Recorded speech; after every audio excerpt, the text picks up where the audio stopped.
Alrighty, and hi everybody, and welcome back to another fig review. Ooh, so I'm very excited. I have the super nice Toga Himiko My Hero Academia figure from Taito. It's just a really pretty art figure.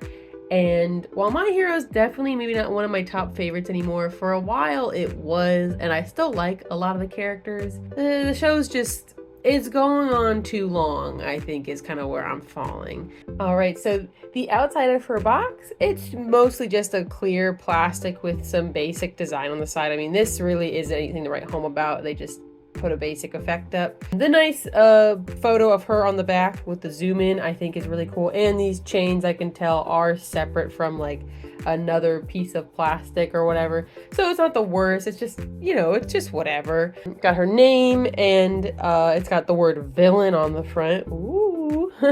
On the top, though, we have the chains, and on the bottom, it's just more of this weird design. But let's go ahead and open her up. I do hate these kinds of boxes. Let me tell you what, I hate the feeling of them. I hate how sensitive they feel. It feels uncomfortable bending them.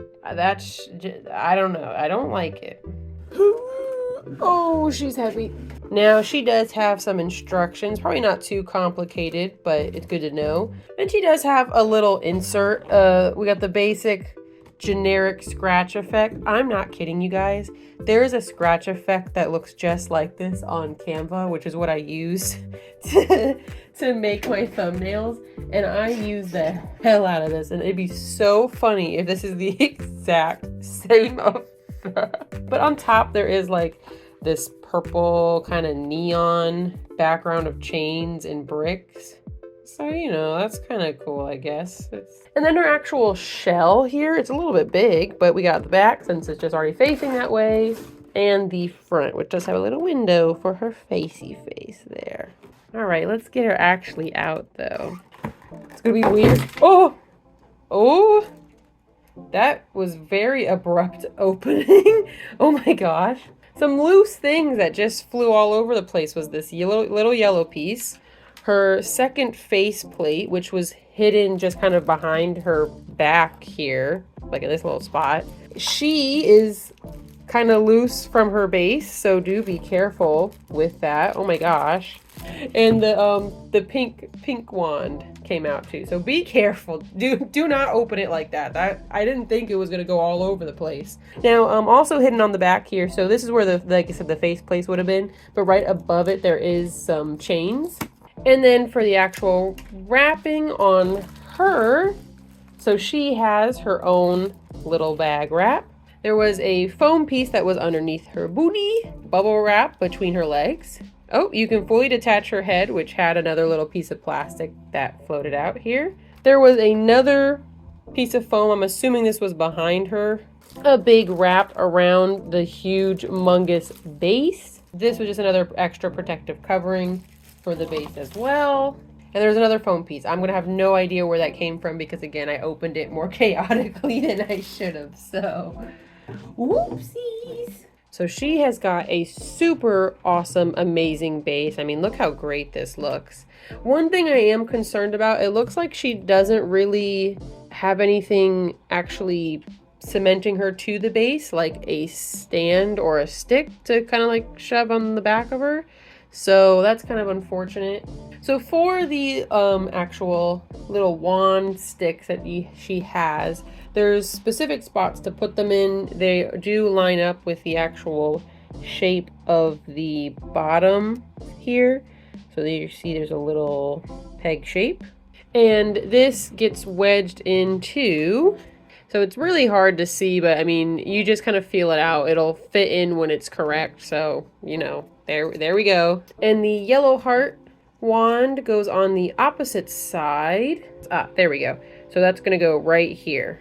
Now this yellow one's being a little bit tougher here.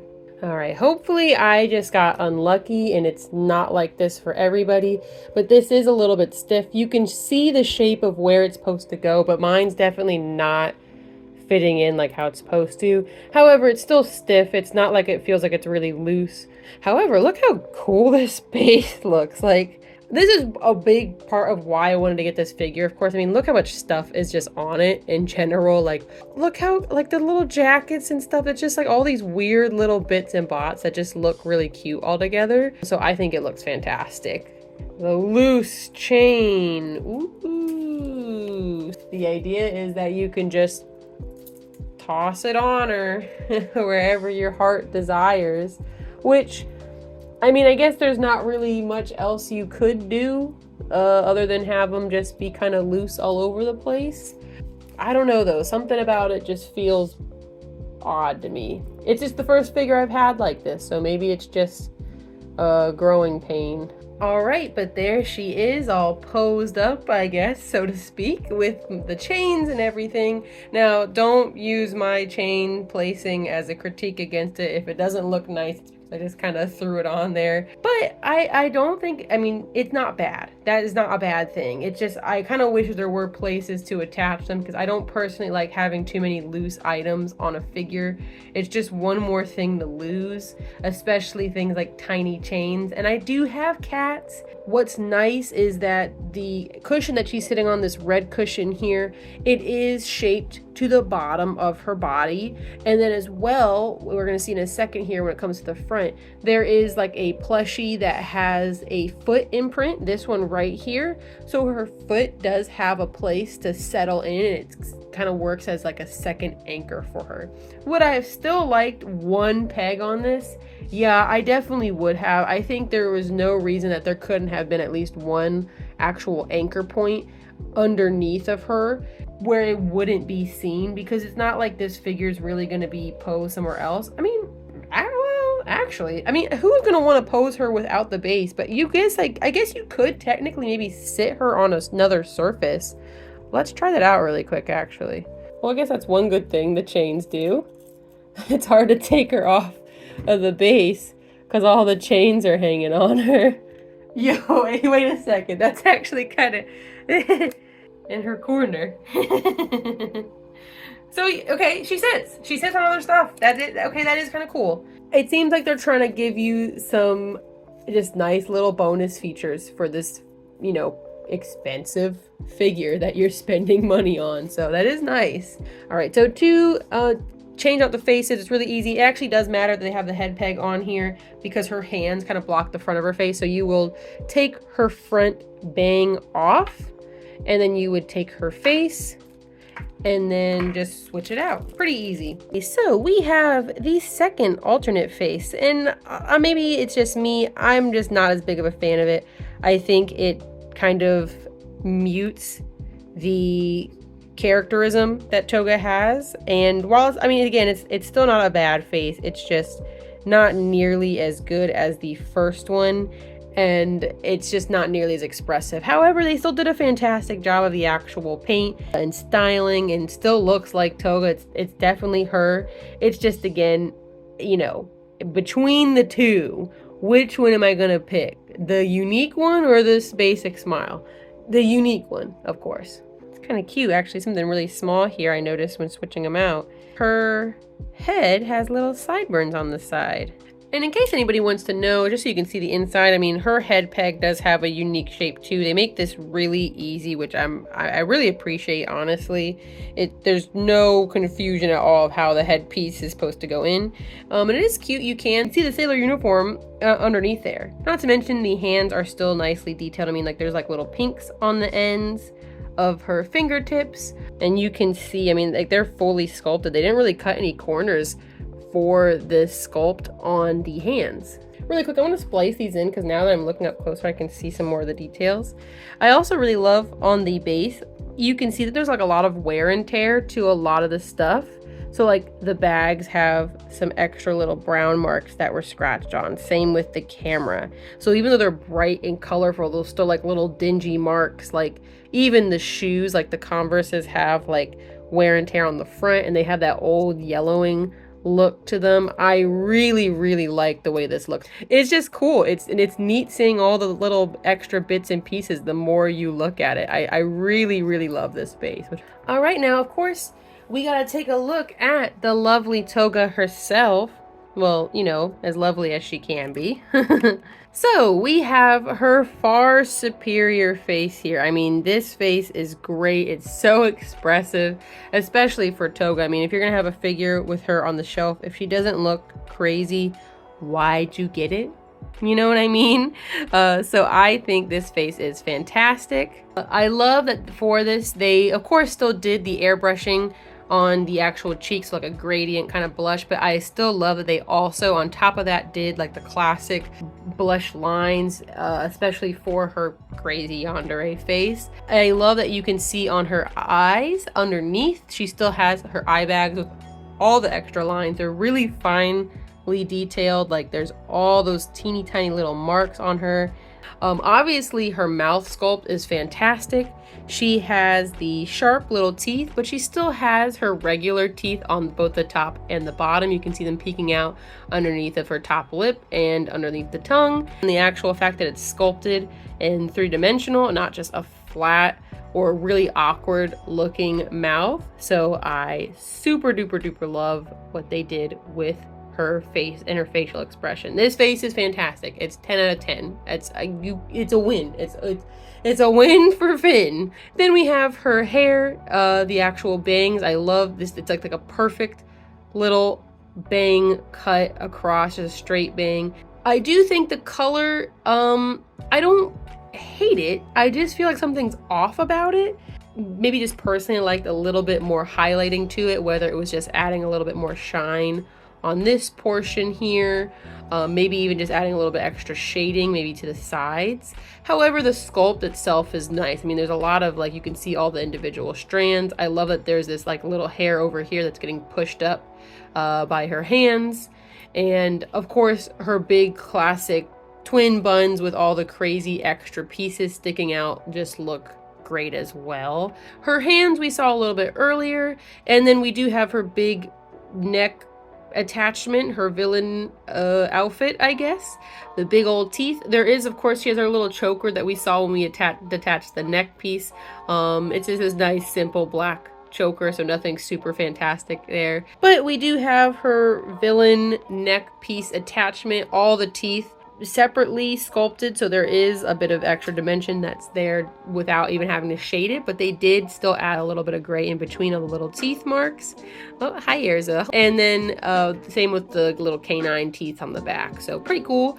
And I love the way that her bow peeks out, and the red I think is really nicely painted. You can see that it is shaded with the darker reds. On the back she has her big crazy looking attachments that she uses to get the blood and use it, etc. There's plenty of nice shading for the green. The actual tubing is just nice, and there is actually some shading on there, like there's different blues that they put onto some of the curved parts here.